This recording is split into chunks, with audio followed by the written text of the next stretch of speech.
നമ്മൾ ഈ കണ്ണടച്ച് പൂർണ്ണ നിശബ്ദതയിലേക്ക് പോകാൻ ശ്രമിക്കാറുണ്ടല്ലോ. അപ്പോൾ എന്തുകൊണ്ടാണ് ലോകത്തുള്ള സകല ശബ്ദങ്ങളും നമ്മുടെ തലയ്ക്കുള്ളിൽ ഉച്ചത്തിൽ കേട്ടു തുടങ്ങുന്നത് എന്ന് നിങ്ങൾ എപ്പോഴെങ്കിലും ചിന്തിച്ചിട്ടുണ്ടോ? അതെ, അതൊരു വലിയ ചോദ്യമാണ്.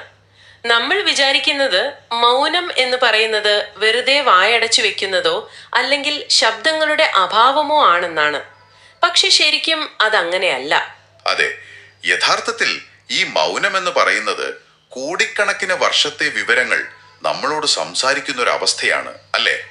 നമ്മൾ ഇന്ന് നടത്താൻ പോകുന്ന ഈ ഒരു വലിയ പഠനയാത്ര വെത്രി മഹർഷിയുടെ പ്രഭാഷണങ്ങളിൽ നിന്നുള്ള ചില അത്ഭുതകരമായ ആശയങ്ങളെ കുറിച്ചാണ്. തീർച്ചയായും മൗനം വെറും ഒരു നിശബ്ദത മാത്രമല്ല എന്ന് നമ്മൾ മനസ്സിലാക്കണം. അതായത് അത് നമ്മുടെ ഉള്ളിലേക്കുള്ള വലിയൊരു വാതിലാണ്. അപ്പോൾ നിങ്ങൾ അമിതമായി ചിന്തിച്ച് തല പുകയ്ക്കുന്ന ഒരാളാണെങ്കിൽ ഈ യാത്ര ശരിക്കും നിങ്ങളെ ആശ്ചര്യപ്പെടുത്തും. നമുക്ക് നേരെ വിഷയത്തിലേക്ക് കടക്കാം. ഈ ചിന്തകളുടെ അതിപ്രസരത്തെക്കുറിച്ച് പറയുമ്പോൾ എവിടെ നിന്നാണ് നമ്മൾ തുടങ്ങേണ്ടത്? ആദ്യം നമ്മൾ സമുദ്രവും തിരമാലകളും തമ്മിലുള്ള ഒരു ബന്ധം ഒന്ന് നോക്കണം. തിരമാലകൾ ഇങ്ങനെ നിരന്തരം അടിച്ചുകൊണ്ടിരിക്കുകയാണല്ലോ. എന്നാൽ ആ തിരമാലകൾ അടങ്ങുമ്പോൾ അവിടെ എന്താണ് അവശേഷിക്കുന്നത്? വെറും ജലം മാത്രം. അതായത് ജലം തന്നെയാണ് തിരമാലയായി വരുന്നത്. കൃത്യം. അതുപോലെ തന്നെയാണ് മനുഷ്യന്റെ കാര്യത്തിലും. ചിന്തകളാകുന്ന ഈ അലകൾ നിൽക്കുമ്പോൾ അവിടെ അവശേഷിക്കുന്നത് പ്രപഞ്ചോർജമാണ്. ഇതിനെ ഇറൈനലൈ എന്നാണ് വിളിക്കുന്നത്. ഈ പ്രപഞ്ചോർജം എന്ന് കേൾക്കുമ്പോൾ വളരെ ഗാംഭീര്യമുള്ള വാക്കായിട്ട് തോന്നും. പക്ഷേ അതൊരു അമൂർത്തമായ ആശയമായാണ് എനിക്ക് തോന്നുന്നത്. നമ്മൾ കണ്ണടച്ചിരിക്കുമ്പോൾ പഴയ ഓർമ്മകളും നാളത്തെ പ്ലാനിങ്ങും ഒക്കെയാണല്ലോ വരുന്നത്. അതെ അതെ. ഇതിൽ എവിടെയാണ് ഈ ഊർജം പ്രവർത്തിക്കുന്നത്? നമ്മുടെ തലച്ചോറിലെ ന്യൂറോണുകളുടെ പ്രവർത്തനമല്ലേ ഈ ചിന്തകൾ? അതിന് പ്രപഞ്ചവുമായി ശരിക്കും എന്താണ് ബന്ധം? ആ ന്യൂറോണുകളുടെ പ്രവർത്തനം എന്ന് പറയുന്നത് വെറും ഒരു ഭൗതികമായ വശം മാത്രമാണ്. ഇവിടെയാണ് നമ്മൾ ജീവകാന്തിക ഊർജം അഥവാ ജീവകാന്തം എന്ന ആശയം മനസ്സിലാക്കേണ്ടത്. നമ്മുടെ ശരീരത്തിൽ വെറുതെ മാംസവും രക്തവും മാത്രമല്ല ഉള്ളത്. പിന്നെ എന്തൊക്കെയുണ്ട്? നിരന്തരം ചലിച്ചുകൊണ്ടിരിക്കുന്ന ഈശ്വര കണങ്ങൾ അഥവാ പ്രപഞ്ചത്തിന്റെ അടിസ്ഥാന കണങ്ങളുണ്ട്. ഇതിന് തമിഴിൽ ഇറൈ തുകൾ എന്ന് വിളിക്കുന്നു. ഓഹോ, ഇറൈ തുകൾ, അതായത് പ്രപഞ്ച കണങ്ങൾ. അതെ, ഈ കണങ്ങളുടെ അതിവേഗത്തിലുള്ള ചലനവും ശരീരത്തിന്റെ പ്രവർത്തനങ്ങളും ചേരുമ്പോൾ ഉള്ളിൽ ഒരു കാന്തിക ക്ഷേത്രം രൂപപ്പെടുന്നുണ്ട്. ഇതാണ് ജീവകാന്തിക ഊർജം. ഈ ഊർജം തലച്ചോറിലൂടെ പ്രവർത്തിക്കുമ്പോൾ അത് തരംഗങ്ങളായി മാറും. ആ തരംഗങ്ങളെയാണോ നമ്മൾ ചിന്തകൾ എന്ന് വിളിക്കുന്നത്?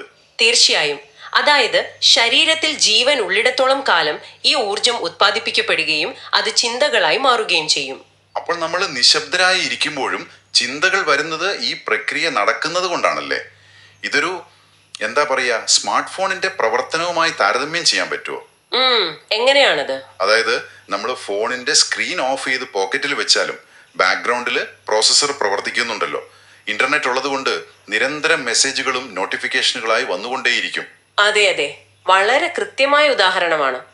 സമാനമായി നമ്മൾ പുറമെ നിശബ്ദരാണെങ്കിലും ശരീരത്തിലെ ഈ ജീവകാന്തിക പ്രക്രിയകൾ തുടരുന്നത് കൊണ്ട് ചിന്തകളാകുന്ന നോട്ടിഫിക്കേഷനുകൾ ജനിച്ചുകൊണ്ടേയിരിക്കും. ശരിക്കും നമ്മൾ ഓഫായെന്ന് വിചാരിച്ചാലും ഉള്ളിൽ ഫുൾ ടൈം ഡാറ്റ പ്രോസസ്സിംഗ് നടക്കുന്നുണ്ട്.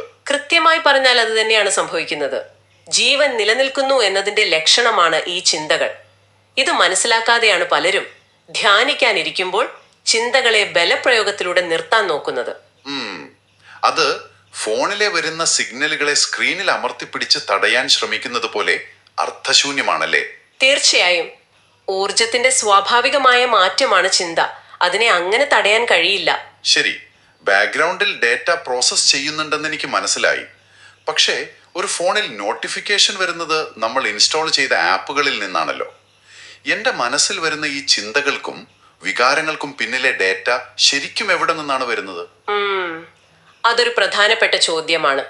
അവിടെയാണ് കർമ്മകേന്ദ്രം അഥവാ കറുമയ്യം എന്ന സങ്കീർണമായ ഒരു സംവിധാനത്തെക്കുറിച്ച് നമ്മൾ അറിയേണ്ടത്. മനുഷ്യൻ എന്നത് ഇന്നോ ഇന്നലെയോ രൂപപ്പെട്ട ഒരു ജീവിയല്ല. അതെ, പരിണാമത്തിന്റെ ഒരു വലിയ ചരിത്രം തന്നെ ഉണ്ടല്ലോ. അതെ, മാതാപിതാക്കളിൽ നിന്ന് ലഭിച്ച ജനിതക വിവരങ്ങൾ മാത്രമല്ല നമ്മളിലുള്ളത്. കോടിക്കണക്കിന് വർഷങ്ങൾക്ക് മുൻപുള്ള സൂക്ഷ്മജീവികളിൽ നിന്നും മൃഗങ്ങളിൽ നിന്നുമൊക്കെ കൈമാറി വന്ന വിവരങ്ങളുടെ ഒരു ബൃഹത്തായ ശേഖരം നമ്മുടെ ഉള്ളിലുണ്ട്. ഒരു നിമിഷം, അതായത് ലക്ഷക്കണക്കിന് വർഷങ്ങൾക്ക് മുൻപുള്ള മൃഗങ്ങളുടെ വിവരങ്ങൾ വരെ എന്റെ ഉള്ളിലുണ്ടെന്നാണോ? ഇതൊരു ആലങ്കാരിക പ്രയോഗം മാത്രമാണോ? അല്ലല്ല, അതൊരു ആലങ്കാരിക പ്രയോഗമല്ല. പ്രകൃതിയുടെ ഏറ്റവും അത്ഭുതകരമായ ഡേറ്റ കംപ്രഷൻ രീതിയാണത്. ഒരൊറ്റ കോശത്തിൽ നിന്നാണല്ലോ മനുഷ്യ ശരീരം രൂപപ്പെടുന്നത്. അതെ, DNA വഴി. ഉം. ആ DNA-യിൽ ഒരു മനുഷ്യന്റെ മുഴുവൻ രൂപഘടനയും കണ്ണുകളുടെ നിറവും ഒക്കെ രേഖപ്പെടുത്തിയിട്ടുണ്ട്.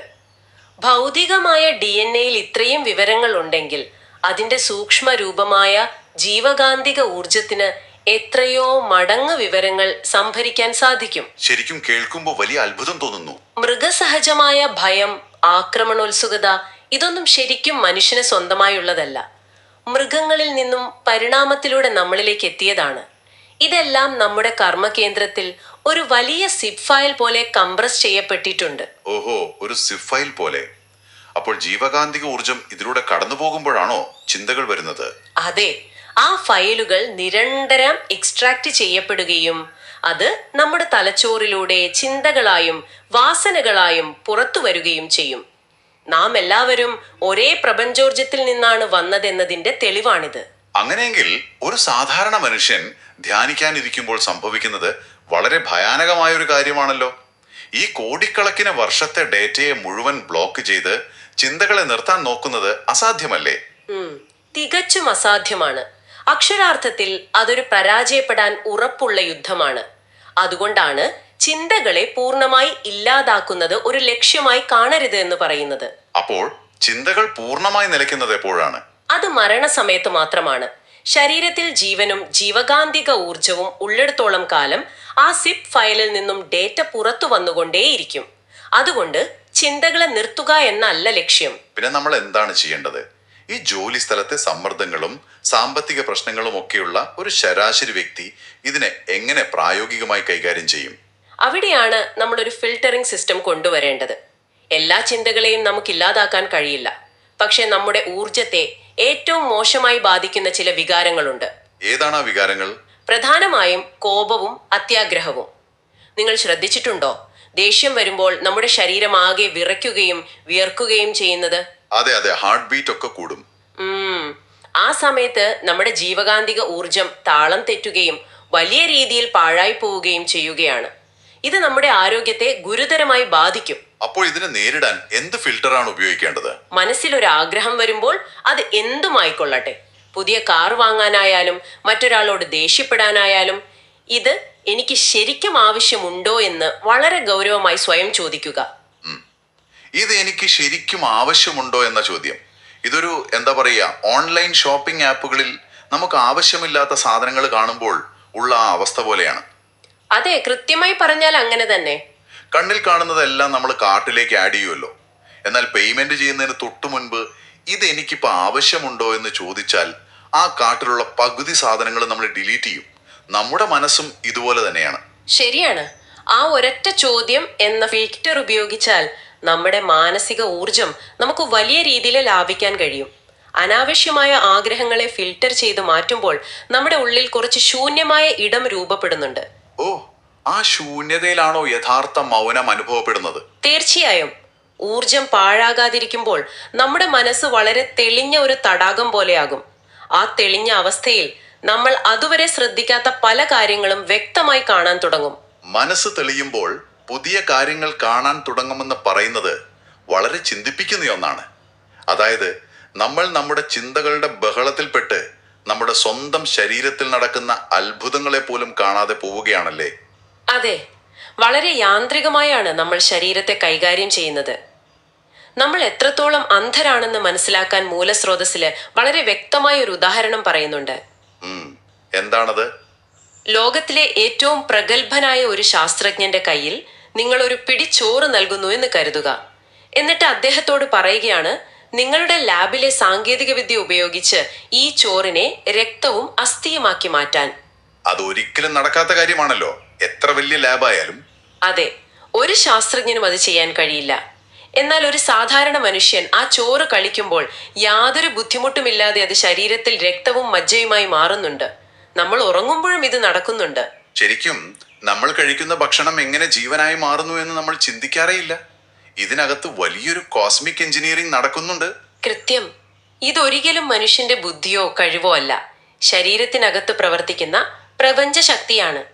അപ്പോൾ അവിടെ വളരെ പ്രധാനപ്പെട്ട ഒരു ചോദ്യം ഉയരുന്നുണ്ട്. എന്ത് ചോദ്യം? നമ്മുടെ ശരീരത്തിൽ ഈ മാറ്റങ്ങൾ വരുത്തുന്നത് ആ പ്രപഞ്ചശക്തിയാണെങ്കിൽ നമ്മൾ ചുറ്റും കാണുന്നതെല്ലാം ആ ഒരേ ശക്തിയുടെ വിവിധ രൂപങ്ങൾ മാത്രമല്ലേ? മരമായാലും മൃഗമായാലും ഒരേ പ്രപഞ്ചോർജത്തിന്റെ വ്യത്യസ്ത പ്രകടനങ്ങൾ മാത്രം. എങ്കിൽ പിന്നെ എന്തിനാണ് നമ്മൾ മനുഷ്യർക്കിടയിൽ ഇത്രയധികം വ്യത്യാസങ്ങൾ കാണുന്നത്? നമ്മൾ ഒരാളെ ഡോക്ടർ എന്നും മറ്റൊരാളെ എഞ്ചിനീയർ എന്നും പല പേരുകൾ വെച്ചും വിളിക്കുന്നത് വെറും മിഥ്യയാണോ? അവ മിഥ്യയല്ല, മറിച്ച് പ്രായോഗികമായ ആവശ്യങ്ങൾക്ക് വേണ്ടിയുള്ള വെറും ലേബലുകൾ മാത്രമാണ്. ഒരു പോസ്റ്റ്മാന് കത്തെത്തിക്കാൻ പല അഡ്രസ്സുകൾ ആവശ്യമായി വരുന്നത് പോലെ നമുക്ക് ഈ അടയാളങ്ങൾ ആവശ്യമാണ്. അപ്പോൾ ആ ലേബലുകൾക്കപ്പുറം എല്ലാവരിലും പ്രവർത്തിക്കുന്നത് ഒരേ കർമ്മകേന്ദ്രവും ഊർജവുമാണല്ലേ? അതെ, ആ തിരിച്ചറിവാണ് യഥാർത്ഥ ജ്ഞാനം. എല്ലാവരും ആ ഒരേ പ്രപഞ്ചോർജത്തിന്റെ പ്രതിഫലനങ്ങളാണ്. ഇതൊരു വലിയ ദാർശനിക തത്വമായി തോന്നാമെങ്കിലും ഇതിന്റെ പ്രായോഗികമായ വശം വളരെ വലുതാണ്.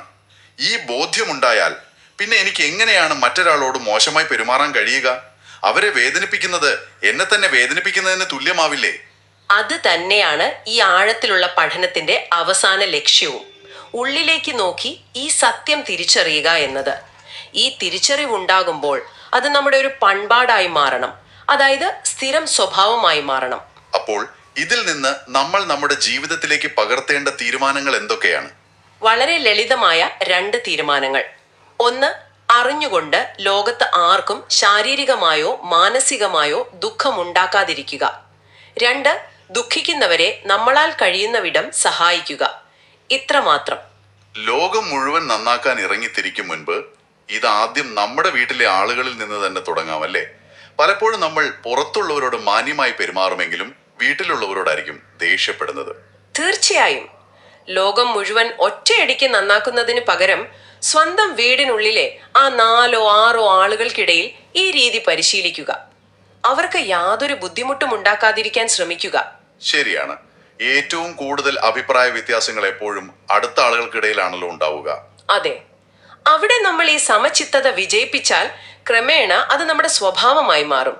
പിന്നെ പുറത്തുള്ള ലോകത്തോട് ഇടപെടുന്നത് വളരെ എളുപ്പമായിരിക്കും.